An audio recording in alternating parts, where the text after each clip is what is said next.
ডিৰৈ ৰাঙলীত জুবিন গাৰ্গলৈ শ্ৰদ্ধাঞ্জলি। জুবিনৰ প্ৰতিচ্ছবিত মাল্যাৰ্পণ, বন্তি প্ৰজ্বলন আৰু সমূহীয়া প্ৰাৰ্থনা। সমগ্ৰ ৰাজ্যখনৰ লগতে চৰাইদেউ জিলাতো গভীৰ শোকাকুল পৰিৱেশে বিৰাজ কৰিছে।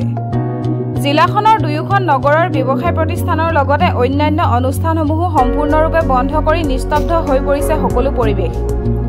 আমাৰ মাজৰ পৰা অকালতে হেৰাই যোৱা জনতাৰ শিল্পী জুবিন গাৰ্গৰ বাবে সন্ধিয়া সকলো ৰাইজ স্বতঃস্ফূৰ্তভাৱে ৰাজপথলৈ ওলাই আহি বন্তি প্ৰজ্বলনেৰে আত্মাৰ সদগতিৰ বাবে কামনা কৰিছে।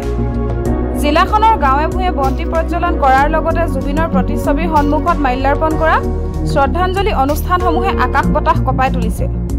কালি সন্ধিয়া জিলাখনৰ ডিৰৈ ৰাঙলী অঞ্চলৰ অগণন গুণমুগ্ধই জুবিনৰ প্ৰতিচ্ছবিত মাল্যাৰ্পণ, বন্তি প্ৰজ্বলন আৰু সমূহীয়া প্ৰাৰ্থনাৰে শ্ৰদ্ধাঞ্জলি অনুষ্ঠান আয়োজন কৰে। মাহমৰাৰ পৰা ফৰিদ আলী ৰিপৰ্ট, এনি ভইচ। অসম গৌৰৱ, অসমৰ সংগীত জগতৰ উজ্জ্বল নক্ষত্ৰ, সকলোৰে প্ৰিয় জুবিন গাৰ্গ অসমীয়াৰ এই যি সুযোগ্য সন্তানক হেৰুৱাই আমি অত্যন্ত মৰ্মাহত হৈছোঁ ৰাঙলীবাসী ৰাইজ।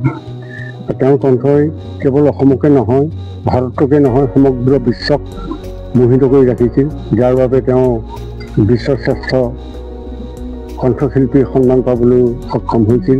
সেইজনা শিল্পীক হেৰুৱাই আমি অসমৰ লগতে ডিৰৈ ৰাঙলীবাসী ৰাইজো অত্যন্ত মৰ্মাহত হৈছোঁ আৰু তেওঁক আমাৰ মাজত জীয়াই ৰাখিবৰ কাৰণে আমি উত্তৰ প্ৰজন্মক আমি আহ্বান জনাওঁ আৰু তেখেতৰ গানেৰে যাতে আমাক সকলোকে উজ্জীৱিত কৰি ৰাখক, তেখেতৰ বিদেহী আত্মাই সদগতি পাওক, সেই কামনা কৰিম। ধন্যবাদ। খুব ভাল পাওঁ, সেই হেতুকে আমি গোটেই ৰাঙলী অঞ্চলৰ মানুহে আমি ইয়াতে শ্ৰদ্ধাঞ্জলি জনালোঁ। গতিকেলৈ প্ৰায় 1000ৰো অধিক মানুহ ইয়াত অংশগ্ৰহণ কৰিলে। অসমৰ এজন সম্পদ হেৰাই গৈছে, গতিকেলৈ আমি তেওঁৰ সৃষ্টিৰাজি জীয়াই ৰাখিবৰ কাৰণে চেষ্টা কৰিম বুলি ভাবিছোঁ। যুৱ প্ৰজন্মৰ সাৰ্থক, অসমৰ সাংস্কৃতিক জগতখনৰ ভোটা তৰা স্বৰূপ, সৰুৰ পৰা বৃদ্ধলৈকে প্ৰতিজনৰ হৃদয়ত তেখেতৰ গানে মোহাচ্ছন্ন কৰি ৰখা জুবিন গাৰ্গৰ মৃত্যুত আমি ডিৰৈ ৰাঙলীবাসী ৰাইজ অত্যন্ত মৰ্মাহত হৈছোঁ। আজি আমি তেখেতক শ্ৰদ্ধাঞ্জলি জনাবৰ বাবে ৰাঙলীস্থিত ৰাঙলী তিনিআলিত ডিৰৈ ৰাঙলী যুৱ সমাজে আমি ডিৰৈ ৰাঙলীবাসী ৰাইজৰ সহযোগত আমি শ্ৰদ্ধাঞ্জলি অনুষ্ঠানটি ৰাখিছিলোঁ।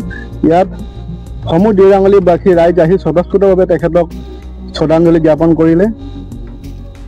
ক'বলৈ গ'লে তেখেতৰ মৃত্যুত অসমৰ লগতে ভাৰতবৰ্ষৰ এক অপূৰণীয় ক্ষতি হৈছে।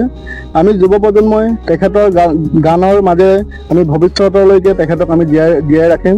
জুবিন দা অমৰ হওক, আমি তাকে কামনা কৰিছোঁ। আজি নাই যদিও আমাৰ মাজত, কিন্তু আমি এনেকুৱা আছে যে জুবিন দা আজিও আছে বুলি আমাৰ মাজত আমি অনুভৱ কৰিছোঁ।